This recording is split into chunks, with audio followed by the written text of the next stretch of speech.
Have you ever really thought about how you make decisions? And once you've made a decision, how do you know whether to stick to it or turn back from where you came from? What if I told you you're performing an algorithm so ubiquitous it is involved in every decision you make? An algorithm that makes Google Maps work, can help you get promoted at work, and even fall in love. Let's get into it. So what does getting from A to B, getting promoted, or falling in love have in common? They are all about achieving goals and plan formulation. A goal is simply a desired outcome or state. A plan is a set of actions that achieve a goal, and an action is what must be done to transfer between states. A cost is the price to be paid for an action, such as time, money, or energy. An optimal plan achieves a goal while minimizing cost. A-star is an algorithm dedicated to optimal plan formulation. So how does A-star work? Imagine you are walking to work and need to decide what route to take. There are 3 east-west roads, 1st, 2nd, and 3rd, and 3 north-south roads, Roosevelt, Washington, and Lincoln. You start down here at the corner of 1st and Washington, and work is here at 2nd and Lincoln. You figure you could go 1st to Lincoln and Lincoln to work, or you could go Washington to 2nd and 2nd to work. And both seem about the same, so you start down Washington, only to find that the sidewalk is closed both north and east. The only way you could go is back to where you came from, or in the opposite direction of your goal, west on Lincoln. If you go west on Lincoln, you'll have at least 6 more blocks to go. 1 block west, 1 block north, 3 east, and 1 south. If you go back to where you started, that's 1 block. Then it will be 2 blocks east and 1 north, or 4, which makes turning back the ideal route. That is A-star. At each intersection, you were able to calculate the remaining cost of your plan and weighed it against the remaining costs of alternative routes and selected the one with the lowest remaining cost. The remaining cost is called a heuristic, and often it is an estimation. So was the path you chose actually the shortest path? Maybe it was the shortest path you could have taken with the knowledge you had at the time. But if you had known the sidewalk was closed, you could have done the same calculation without needing to walk to the corner and incur the costs, and you could have saved yourself walking 2 blocks, meaning the knowledge itself is worth 2 blocks. More on this later. Okay, great, but how does this relate to falling in love? While it may not be as straightforward as walking to work, falling in love is a goal, and there are actions you can perform in pursuit of that goal. But how can we model falling in love?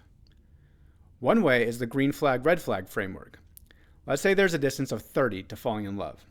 A green flag decreases the distance, and a red flag increases the distance. Common green flags are physical attraction, sense of humor, healthy conflict strategy, work ethic, loyalty, and most importantly, they find the same green flags in you as relationships are bidirectional. Red flags are the negation of green flags. Imagine you're considering 2 people to date. Person 1 is probably the most attractive person you've ever seen, usually named Chris or Ryan. But the way they present themselves makes you feel in your gut that they don't share the same values as you. Person 2 is cute, though they certainly aren't person 1. Maybe they have a bit of a dad bod, like you took a Chris and put him in the crock pot on low for 8 hours. Melty. You have the same friend group and are already friends, and the way they carry themselves suggests you share the same values. So who should you date? Whom? Person 1 is a 10 on physical attractiveness, but all else is an unknown, so their initial score is 10. Person 2 is a 7 on physical attractiveness, and maybe you have already seen 2 points of humor, giving them a score of 9. Even though person 1 has more points, and therefore is a shorter literal distance, your heuristic, or your gut, is telling you they have a higher probability of it not working out, so you apply a penalty to the heuristic. They haven't necessarily demonstrated any red flags, but the probability of red flags existing is higher, so you apply a penalty of, say, 2 points. Not a lot, since you still don't know much about either person, but it's not nothing either. At this point, if you had to choose one of them, person 2 is actually the more probable correct decision. That being said, you don't have to choose at the very beginning, as you aren't exclusive with either, so going on a few dates with both of them is likely the best way to gain more information. After a few dates with each, the situation has changed. They both like you and want to become exclusive. So it's time to choose. Person 1 has proved to have an okay sense of humor. Let's say 3 points. but it isn't quite in sync with yours, whereas person 2 really splits your sides, say 8 points. Back when you were considering initial scores, there was no penalty applied for sense of humor because you just didn't know. However, once you find after a few dates that person 1 has only ever really made you laugh a couple of times, it's unlikely they're going to suddenly turn into Mitch Hedberg. So you start to cap their likely top end with red flags. This gut feeling could be wrong, but the gut is about probability, not certainty, and probability increases with time. In a word, they're fine. He's fine. That's it. Nothing wrong with that. Most people are fine. It's not about him. It's about why the f*** you think he deserves you. You deserve someone that makes you feel like you've been struck by f***ing lightning. Don't you dare settle for 5. Person 2, on the other hand, was able to get to an 8 in just a few dates, so their potential could still be a 10, so no red flags are applied. Person 1 has a green flag score of 13, but a red flag score of 4, leaving their total at 9. Person 2 has a green flag score of 15 and no red flags, leaving their total at 15. Now, dividing traits into a few base categories is of course an oversimplification of how love actually works, as there are many more traits than listed. But the structure we use to evaluate compatibility may not be that far off, and the market for algorithmic evaluation of compatibility is huge. Do you think dating apps in the future will use AI to analyze your chat history and suggest who you are the most compatible with? And don't you think that people are going to use AI to chat with other people until all online dating is just 2 brain-dead people facilitating ChatGPT trying to romance itself? Gross. So that's how some of A-star is used in love, but what about work? There's a story about an old man who maintains the whirligig machine at a company. One day, the old man retires. A few weeks later, the machine breaks down and none of the remaining engineers know how to fix it, and they are trying everything.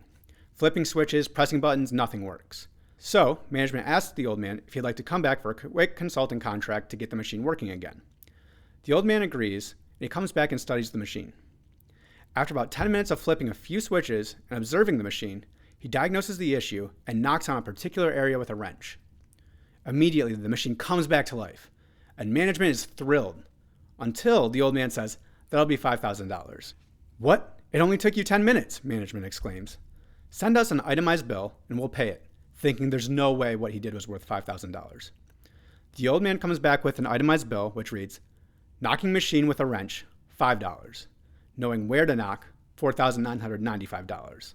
The point of this story is knowing what not to do is a key part of knowing what to do. Let's reimagine the story with A-star in mind.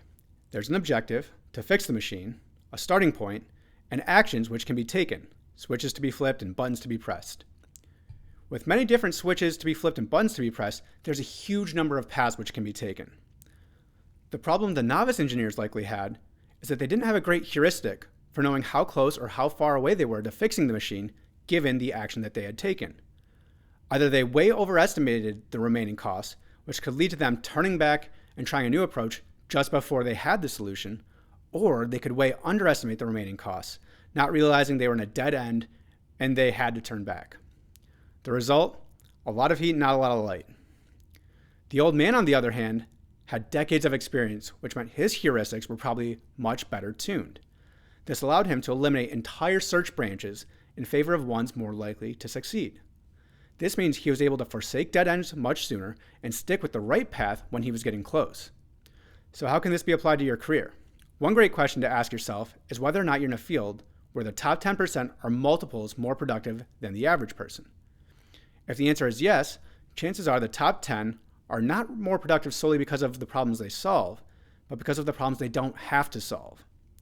In this video, we explored what A-star is and how it can be used every day to achieve goals.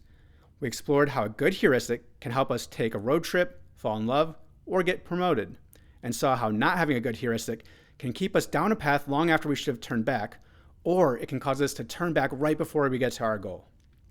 Here's some questions that can help you hone your personal A-star heuristic. Is this problem the right one to be solving? If yes, why? If no, why not? An eloquent solution to a non-problem doesn't mean much.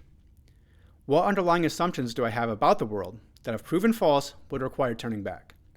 This question helps avoid sunk cost. Remember the walking to work problem? Choosing to go north was based on the underlying assumption that both ways were equidistant. Once that proved not to be the case, should we have just kept going on our current route because we'd already made the decision? Or can we realize that decision was based on an incomplete view of the world, and the correct decision now is to turn back? What are the signs I'm on the right path? This can prevent us from turning back when we should stay the course. Who is wiser than me, and how do they approach decision making? When do they choose to spend or save leadership capital, and why? And finally, is AI helping or hurting me? If AI is helping you to do things you already know how to do faster, then great. But if AI is having you do things and you don't understand why, then you aren't likely to be getting better. Instead, use AI to weigh trade-offs and challenge underlying assumptions. One great way to do that is to use tools that let AI ask you questions about the problem so you can arrive at a better prompt, or see what common follow-up questions exist to your query. So what do you think? How do you use A-Star in your life? Any other applications you want to see a video about? Let me know in the comments below.